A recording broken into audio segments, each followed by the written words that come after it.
Hey, fellow warriors, you did it once. I hope you'll do it again. We don't need protests, riots, or politicians to take back control. We just need to stop playing their game, and I'm going to call this a silent riot. I think this might be the first revolution in modern history that runs on the yin energy. Like, it seems like it is resistance through non-action, resistance through withdrawal of participation. So to my white friends and followers, I don't know if y'all know what's going on, but I want to fill you in just in case. So many of you may be aware that right now black people, especially black women, are sitting out the protest. First of all, it ain't their problem. This is a white person problem. We created this problem, and we need to solve this problem on the front end. Yep, we sure do. I mean, black people voted appropriately. We did not. We did not. So that's number one. But also, the reason they're sitting out is because they know that once they get in the streets, shit's gonna change. Hey guys, welcome back again to my channel. It's so good to have you. Thank you so much for clicking when you saw this video. So it seems that our white friends are beginning to catch the rumor and find out that people like me are standing out of whatever thing that is taking place right now, especially the whole protest happening in the country and people expecting them to speak up, carry placards around and make some noises and tell, say out their mind, knowing fully well that people that looks like me are always the ones who have the strength and time and everything. Like, they make out time for all of this to come out and speak on behalf of every other person because they care. And they are finding out that these people are resting, their vacation is here. They're no longer interested in doing all of this for anyone for the next 4 years.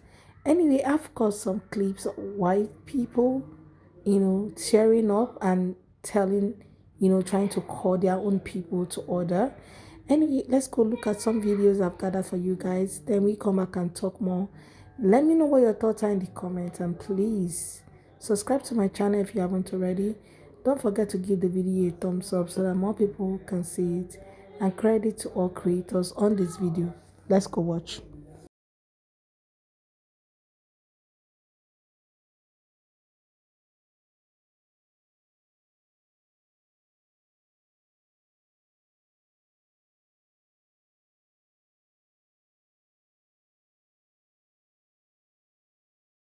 Hey, fellow warriors, you did it once. I hope you'll do it again.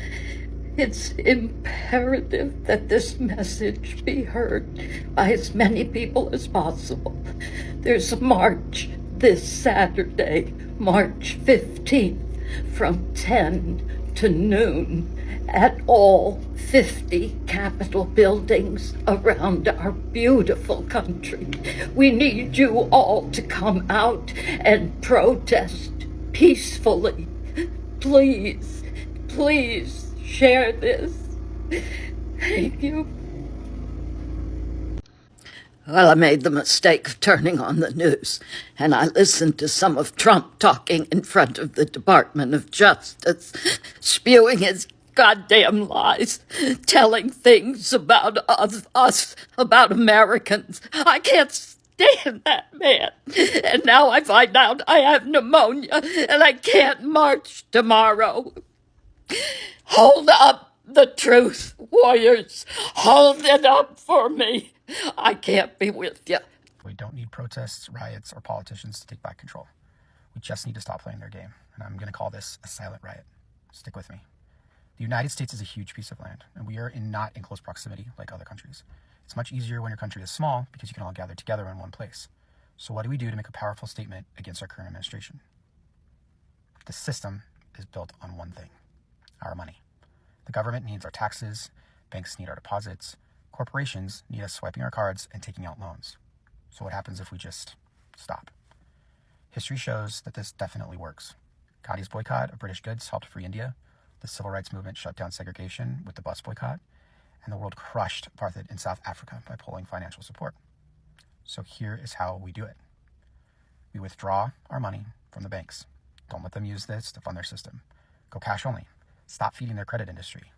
Boycott corrupt corporations. Shop local, buy from people, not billionaires. Minimize taxes legally, or don't pay your taxes at all. Keep your money out of the government for now. Build alternative networks, trade, barter, and support small businesses. They want us to believe we have no power, but the truth, we are the power, and our money is the power. We work, and we work hard.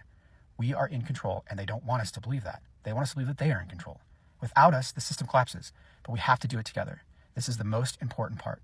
So we have to gather as a collective of Americans that are against what we are seeing, and this is how we rise. This is how we riot. A silent riot without violence. I get that this is an insane idea, and it really takes a lot of trust because it's uncomfortable, and we don't want to lose out on hurting our credit scores and all of those things. I get it. But I'm telling you, if we can all come together, this would work. This would work. So if you're ready to take back some control, give me a follow. Like this video, comment Silent Riot in the comments, and save this video and repost it. Tag 3 people who need to hear this information. We can do this. It's one step at a time. I will be back with step number 1. Because now, let's be honest, Black Americans didn't vote for this. They saw the warning signs, they sounded their alarms, and they turned out when it mattered. But too many white Americans either didn't listen, didn't care, or actively supported the people who are now in the very foundation of the country. And now the damage is unfolding in real time. Mass deportations, layoffs, an economy that works for billionaires but not workers, and policies that strip away the rights and dignity of marginalized communities.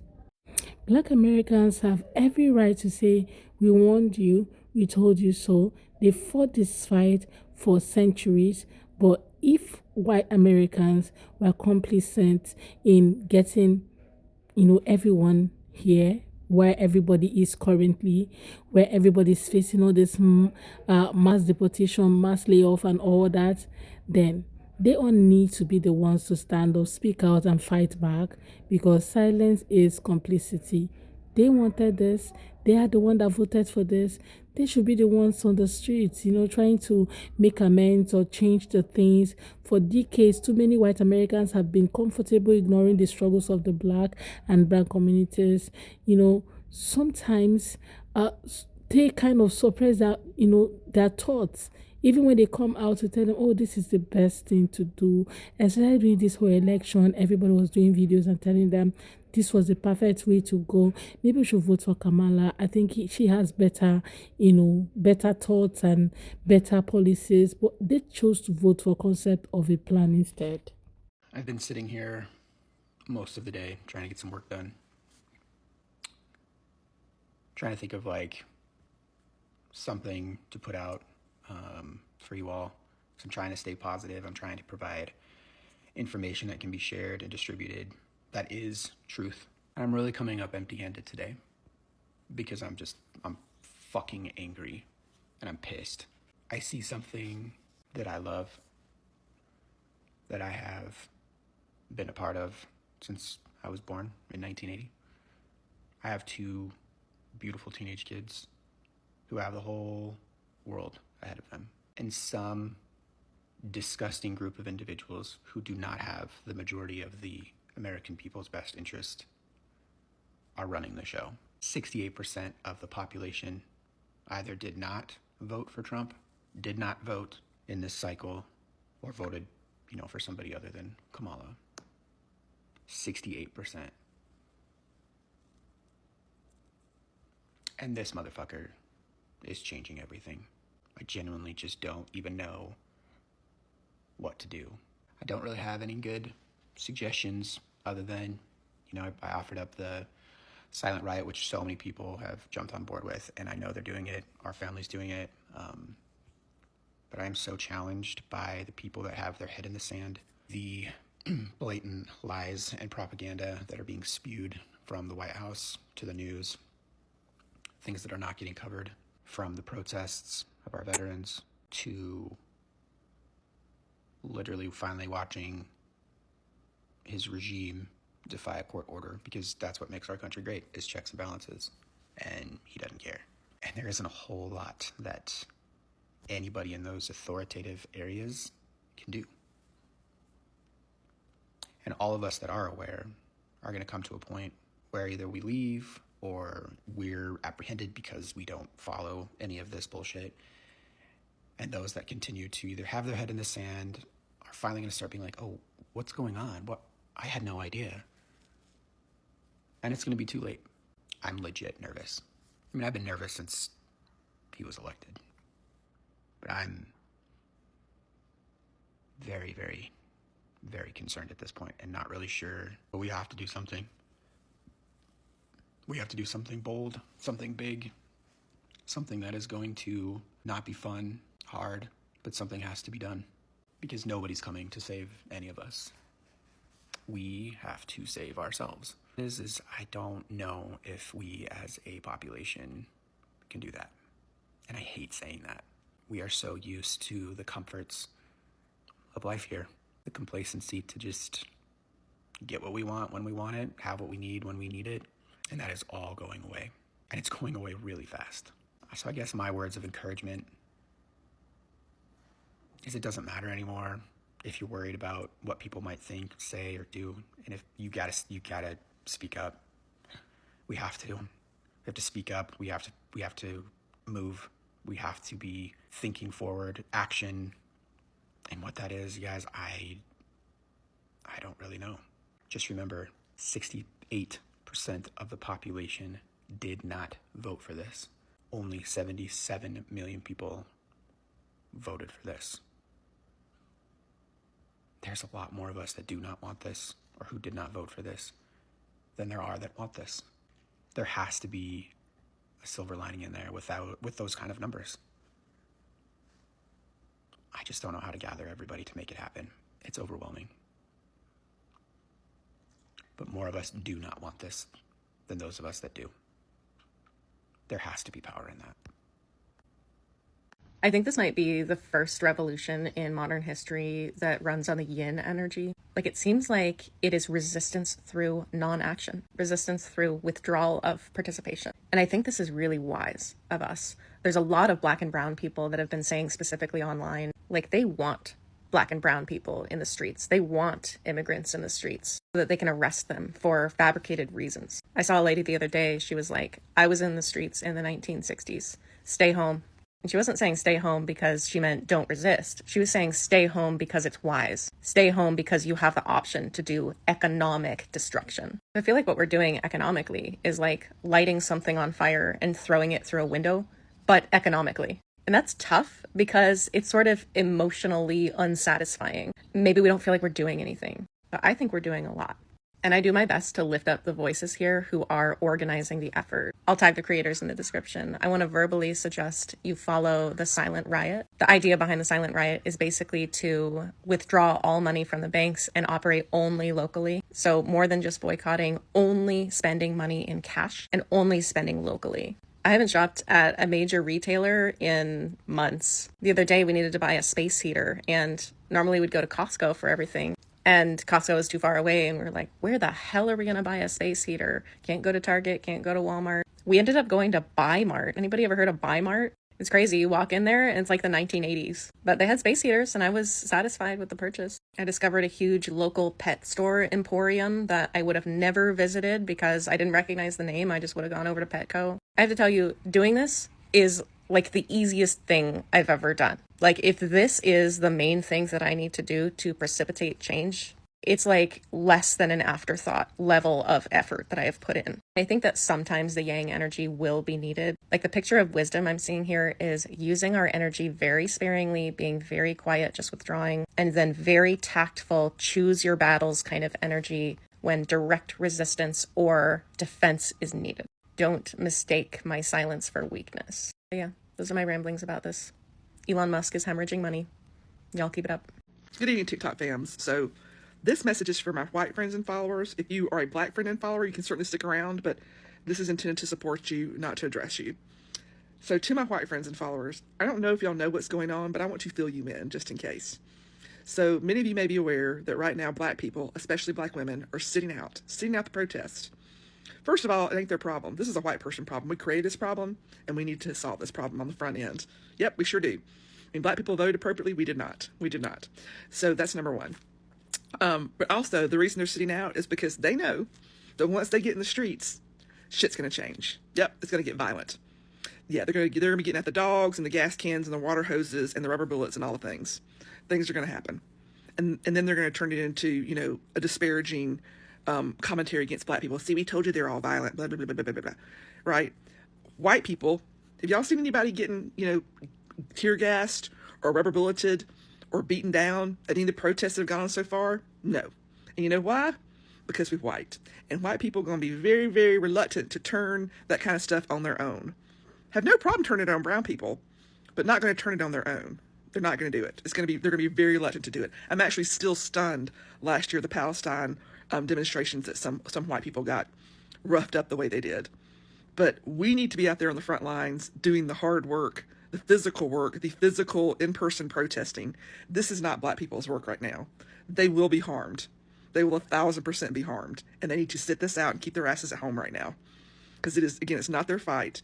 And we need to take the color of our skin and the privilege that it gives us and exercise that in all the ways we can right now, including in-person protest. Plus, there's just more of us. You know, numerically, there are more white people than black people in this country. So we need to be showing up in our numbers and using the privilege of our skin as our protection, as we need to. Yep. And I also don't know if you know this, but it is disgusting how the government is trying to rage bait the black community into coming out. Don't know if y'all seen this news, but Charlie Kirk, that fine piece of humanhood, sent a letter to Trump asking him to pardon the cop that killed George Floyd. I can't think of his damn name. It's not important because he's not important. Yeah. So number one. Now today they're coming out. I saw on a content creator's post that they're going to take down the Black Lives Matter mural painting in Washington D.C. But yeah, they're intentionally trying to poke and provoke the black bear. And I mean, not the black bears and the real black bear. Y'all understand what I mean, right? They're trying to poke the bear, which is black people, and get them to come out and start protesting. And they're so mad that they're not. They're so mad. So please, y'all, just understand. I would do the same, that they do not need to come out right now. Our black brothers and sisters need to keep their asses at home, protect themselves, and we need to do the fucking heavy lifting and the walking and the in-person protesting that needs to be done. And maybe for a while. Because it's not fair to them, especially again since they didn't cause this mess. Y'all have a good night. Mass layoffs or mass deportations aren't just tearing apart immigrant families, they're also stripping entire industries of their workforce, causing economic ripples that we hurt white working class Americans just as much. Layoffs and corporate deregulations are making life harder for everyone who isn't a billionaire, yet many who voted for this government believe the lies that these policies would help them, like will help them. Attacks on democracy and civil rights, okay, just so many things that everybody really need to think about. For centuries, black Americans have been leading the charge for justice, from abolition to the civil rights movement in Black Lives Matters. They have always been at the forefront of pursuing, everything towards its supposed ideals. And what has happened every time? They've been met with resistance, hostility, and white Americans who claim to be allies but disappear when things get uncomfortable. So now, after doing the work election after election, after organizing, after protesting, after fighting for voting rights, black Americans are saying, we did our part, now it's your turn. Like, it is your turn. We're resting, we're on vacation, it's your turn. And they are right. White Americans, it's time to stop standing on the sidelines and start leading in the fight against the administration's injustice. Okay, that's what these people are trying to tell everyone. It's time for you guys to really stand up on your own and do the needful, do the work that is involved. Okay, instead of just being silent and expecting these people to still stand up and come speak for you guys are not buying cheaper groceries, you're not buying cheaper eggs, you're not paying cheaper rent, okay, as opposed to other people. You are paying the same amount of money, you spend the same amount of money. Okay, you being MAGA doesn't change anything. It doesn't change who you are, it doesn't change how much you spend, it doesn't change anything. I wonder who gave you guys the ideology that you were going to buy cheaper groceries or things were going to be a lot better if you vote the way that you did. And right now you guys are all finding out that it was just a lie in the first place. One of the biggest reasons we're in this mess is that you guys didn't really care. You didn't care about what everybody was telling you. You didn't care about who was saying what. What you cared was about yourself, your ego, your pride, and everything. What you cared about was the fact that he promised you cheaper eggs and cheaper groceries. What you cared about was that there was going to be mass deportations and mass layoffs, the biggest mass deportation of all time. And you were so excited about the whole idea without thinking twice. If these immigrants get deported, who is going to do some of the hard labors that you guys are not even able to do? Who is going to work on your farms? Who is going to do this? Who is going to do that? And now everybody is just here finding out. I'm excited that these white people are picking up and understanding that their people actually messed the whole thing up. Okay, they actually are the reason why everybody's here and they're calling their own community. I think by the time everybody start calling their community to order, maybe things will change, maybe things will get better, maybe. Okay, but you guys share your thoughts with me in the comment. Like, what do you think about today's video? What do you think about them calling themselves to order? Let me know what your thoughts are in the comments. Let's have that conversation in the comment section. And thank you so much, guys, for watching. I hope you enjoyed the video. Please do give this video a thumbs up and don't forget to hit that subscribe button to be part of the family. I look forward to seeing you all on my next video. Thank you so much, guys, for watching. Bye, guys.